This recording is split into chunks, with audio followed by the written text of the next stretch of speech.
जय मसीह की हालेलुया। आइए हम प्रभु के चरणों में फिर से आते हैं।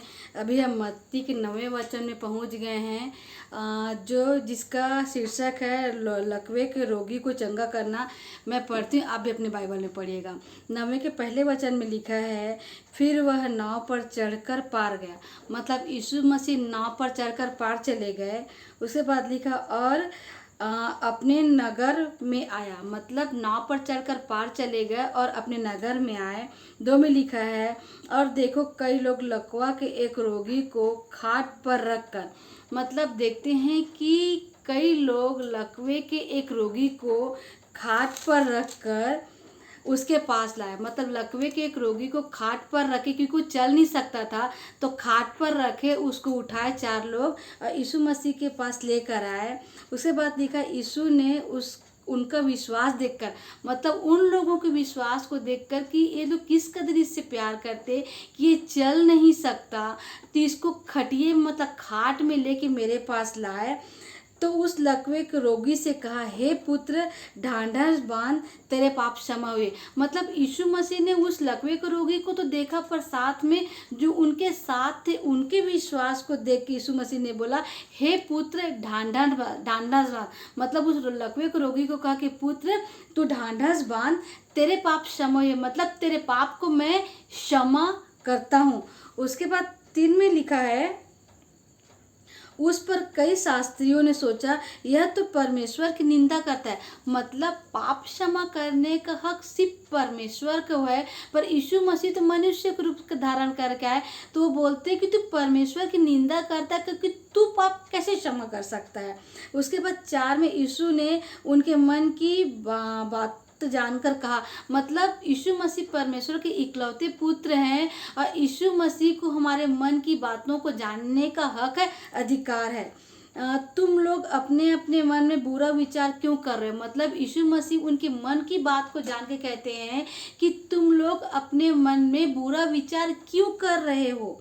उसके बाद 5 में बोला, सहज क्या है। मतलब यीशु मसीह बोलते, सहज क्या है मुझे बताओ।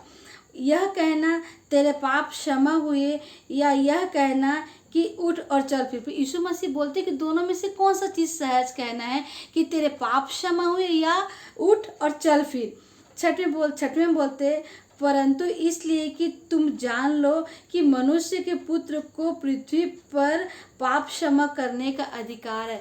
मतलब परमेश्वर ने अपने इकलौते पुत्र यीशु मसीह को हमारे लिए भेजा। हम सब पापी थे। यीशु मसीह ने ही ये क्यों बोला कि तेरे पाप क्षमा हुए, क्योंकि यीशु मसीह ने हमारे पूरे पाप को अपने ऊपर लिया और हमारे पापों की क्षमा उन्होंने क्रूस पे जो यीशु मसीह जिस क्रूस पे कुर्बान हुए, वो क्रूस हमारा था। इसीलिए क्योंकि यीशु मसीह को पापों को क्षमा करने का अधिकार परमेश्वर ने दिया था, इसीलिए यीशु मसीह ने हर किसी को कहते गए कि तेरे पाप क्षमा, क्योंकि उस पाप की कुर्बानी यीशु मसीह ने ऑलरेडी क्रूस पे हमारे लिए दी है।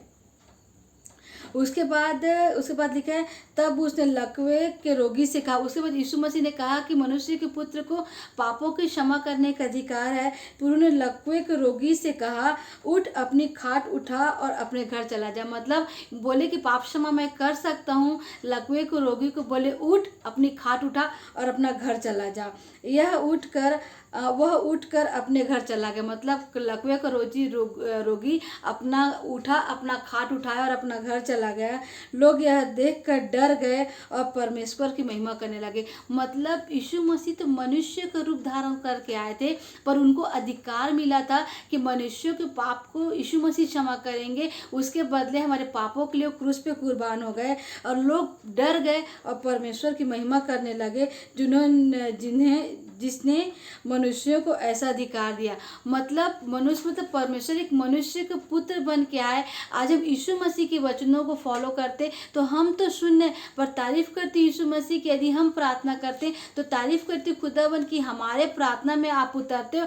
आप ये कहते हुए मेरे यीशु मसीह कहते हो कि तुम मुझसे भी ज़्यादा काम करोगे। तारीफ करते हो खुदावन, हम तेरे वचन को पढ़े मेरे खुदावन, और जैसा चाहता है खुदावन हम वैसे बदलते जाए खुदा, और आपकी आज्ञा को पालन करें। तारीफ करती हूँ खुदावन, सारी आदर सारी महिमा आपको मिले। यीशु मसीह के नाम से मांगते हैं, आमीन आमीन आमीन।